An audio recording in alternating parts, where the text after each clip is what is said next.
Thank you, Dr. Slavin. I'm deeply honored to serve as the chair of the AAMC Board of Directors. And I'm also more than a little anxious about the next 20 minutes. From the moment that Darrell asked me to serve as the chair-elect almost 2.5 years ago, frankly, I've been sweating this talk. So I thought I would enlist some expert assistance to introduce my subject.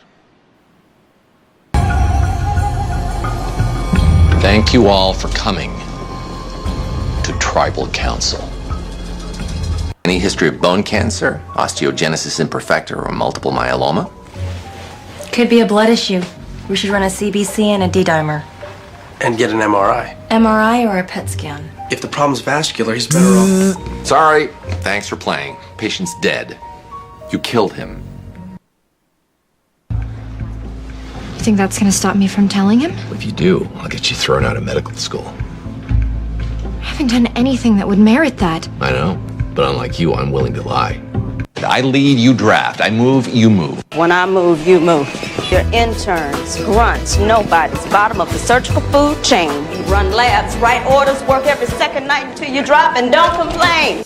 In a few hours, you people are taking a test that will determine the course of your entire medical careers.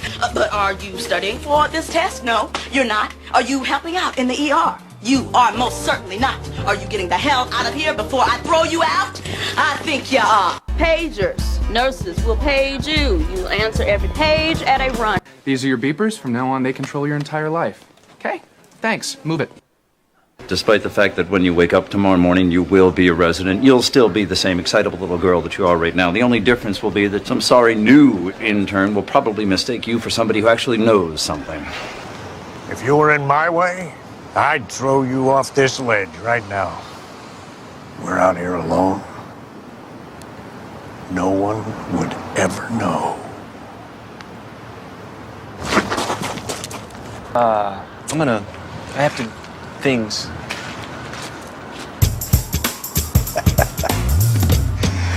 Interns are fun.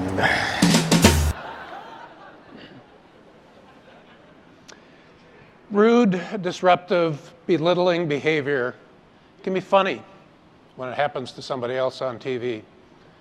In real life, not so much. Let me tell you three real-life, not-so-funny stories. A third-year medical student begins her surgery clerkship. She's heard how difficult some of the attending surgeons can be, but she thinks she's prepared. When she enthusiastically expresses her interest in family medicine, one of the surgery attendings sharply replies, "Family medicine isn't real medicine. If you end up doing that, you won't be a real doctor." A hospital administrator received a letter from a patient who had been in the hospital for just 2 days. He wrote, "The healthcare professionals as a whole are impersonal. The doctors barely talk to us.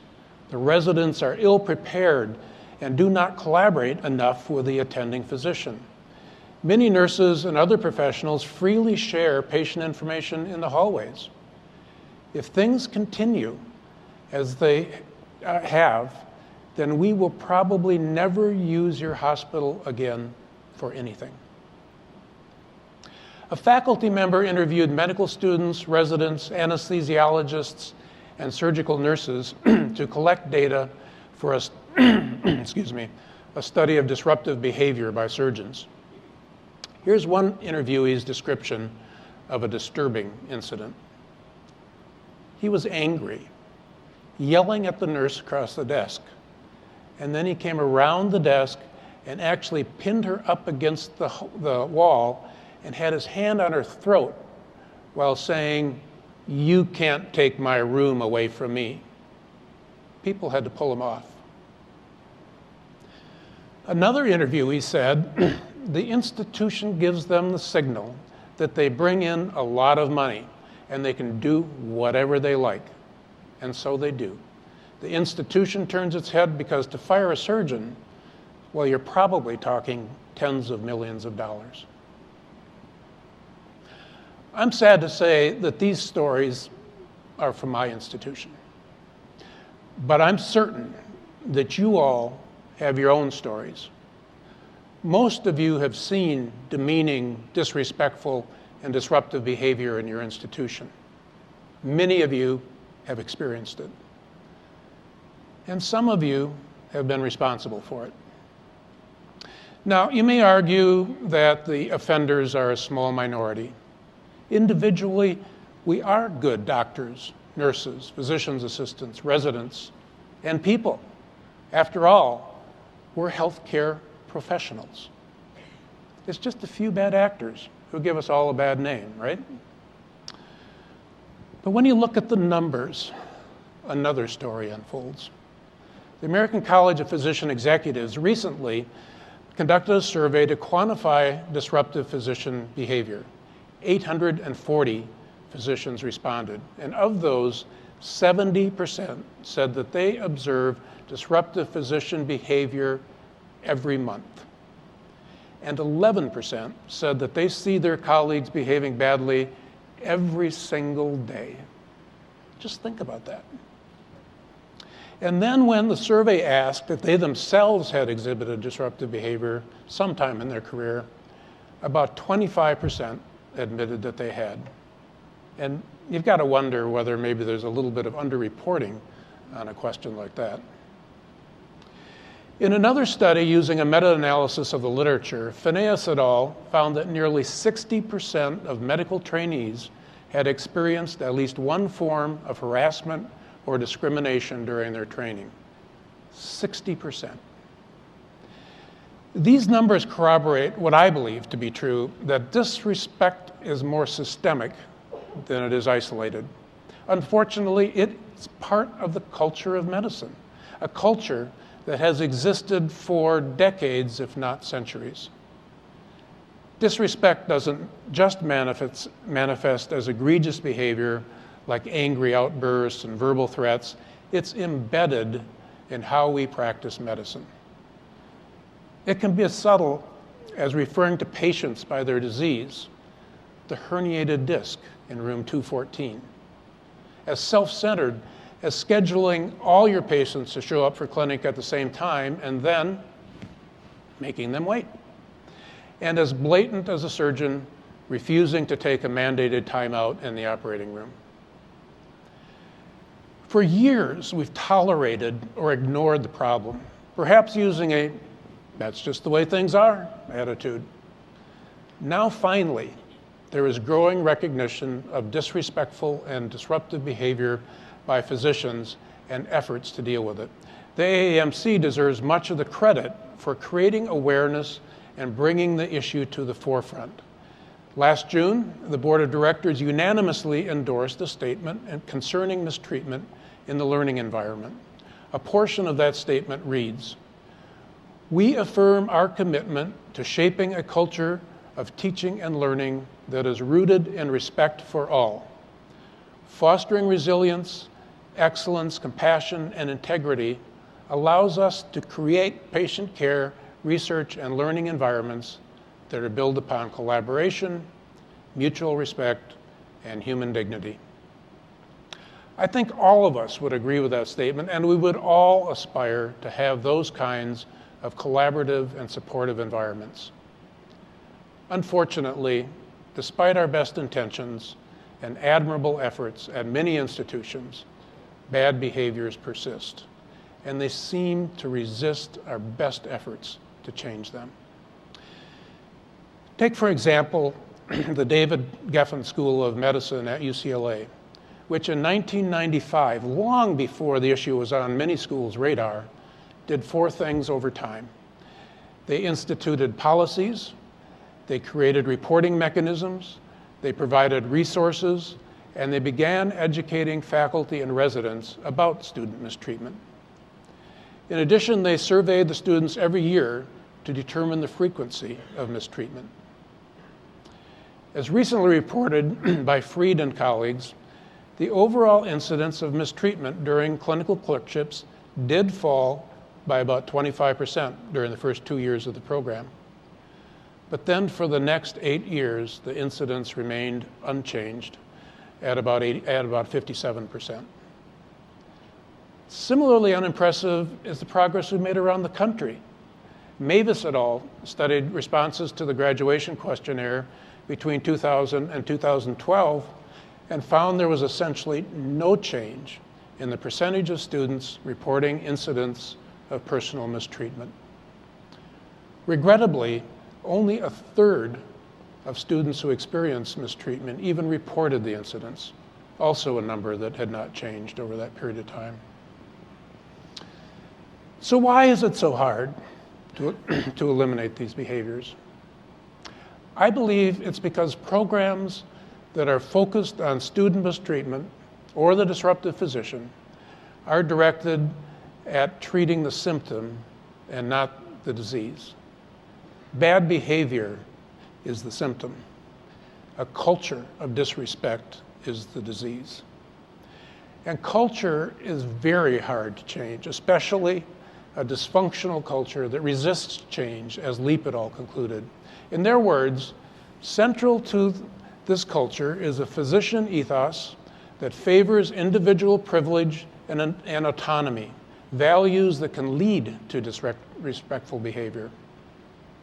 Well, I don't know about you, but many physicians went into medicine in the first place because of that privilege and autonomy. Is it any wonder, then, that it's so hard to change? Okay, I know we all have a lot on our plates. These are certainly challenging times in academic medicine. Change is happening at a relentless pace, whether we like it or not, and it seems almost impossible to keep up. Just glancing at the agenda for this meeting is a quick outline of the things that we need to fix.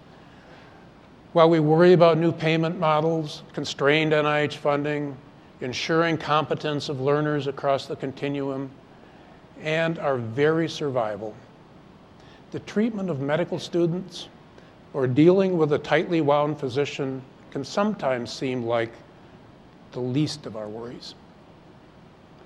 But I agree with Lucian Leap and others who argue that it's the dysfunctional culture, not a lack of know-how or resources, that leads to underperformance in every corner of our organization. Our culture of disrespect creates obstacles to patient safety and to working effectively in teams. It produces hostile work environments, dissatisfied patients, and an increase in malpractice claims. For medical students, what they see and experience in our organizations can cause humiliation, shame, self-doubt, and low self-esteem. Worst of all, students often emulate the bad behaviors of their faculty and resident role models, and thus the cycle goes on and on. My point is that recognizing and addressing this culture of disrespect is not simply the least of our worries. It is foundational to our survival. It can't be on the back burner. It's the burning platform. We need to take on and fix our culture so we can successfully deal with all of our other challenges. Let's stop treating just the symptoms. Let's find a cure for the disease. Let's stop being defeatist about changing a deeply entrenched culture and begin to believe that change is not only vital, it is possible. So what have I learned from this experience? Well, I've learned that changing culture of our organizations is not for the faint of heart. It takes courage. It takes the courage of leaders who must be persistent and consistent in pushing towards their goals. It takes the courage of faculty and staff to work together to find solutions to seemingly insolvable problems. It takes the courage of students and staff to identify people who are not on board with the program and the courage to move them out. And it takes courage to speak up because, as the philosopher Plato said, I shall assume that your silence gives consent. Along with courage, we also must create systems and establish policies to engage and motivate change in our organizations. These include a zero-tolerance policy for both mistreatment and for not reporting failures, a safe and non-judgmental reporting environment, and an expectation of personal accountability. We need to identify or create meaningful metrics to monitor our progress, and transparency to celebrate our successes and to challenge the laggards. And if we expect our providers to respect their support staffs, students and patients, we need to design systems that fundamentally respect them. A tall order, but I believe it can be done. Learn, serve, lead. That's the theme of this meeting. So I ask you, how many of you can learn while being bullied? Who wants to serve their patients in a hostile and disrespectful system? Certainly nobody in this room. And who among you has the courage to take the lead in changing our culture? I believe there are many among you here today who are not only willing, but who can make a big difference. So I call on you to begin the work of breaking up this age-old and useless cycle. Individually and collectively, we need to act now. It's a good business decision.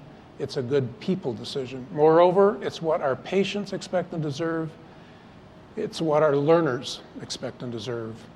And it creates the kind of environment that we all want to work in. And working together, I believe we can achieve it. I wish you success in your journey, and thank you very much.